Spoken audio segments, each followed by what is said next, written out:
Il était une fois donc, le monde était dans le chaos. Le chaos total. Tout était à l'envers.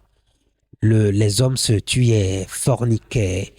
Et dans ce mépris total du respect de l'un et de l'autre, Dieu, dans sa bienveillance, a choisi d'aller porter le monde sur son épaule. Et il se demandait dans ce grand tourment, qui va sauver le monde? Et il s'adressa à la multitude de ces gens qui l'entouraient. Il y avait les anges et il y avait également son fils Jésus. Et il dit, qui enverrai-je? Et qui marchera pour nous? Qui parlera pour nous? Et les anges et son fils également, sachant que c'était une mission difficile et complètement ardue, se regardaient. Et ils s'interrogeaient, qu'adviendrait-il de nous si nous acceptions d'être ambassadeurs de Dieu sur terre? Et ils se regardaient, tous étaient indécis.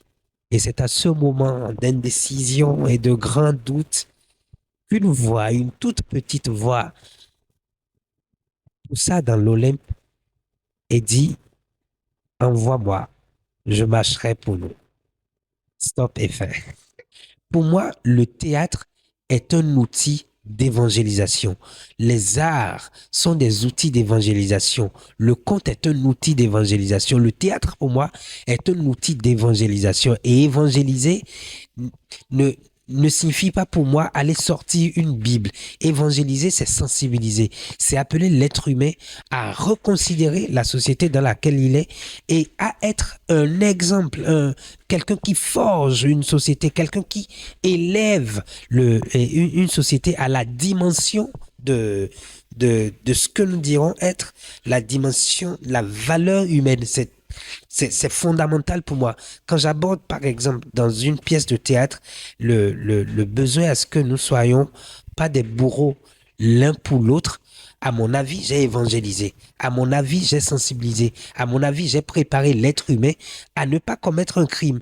Je n'ai pas besoin typiquement d'aller dire que l'évangile de telle chose a dit l'évangile de ça.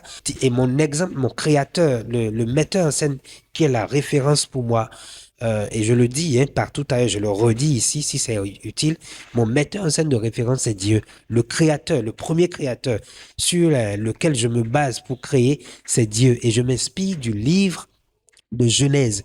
Toute la création et toute la technicité de la mise en scène, pour moi, Didier, se trouve dans le livre de Genèse.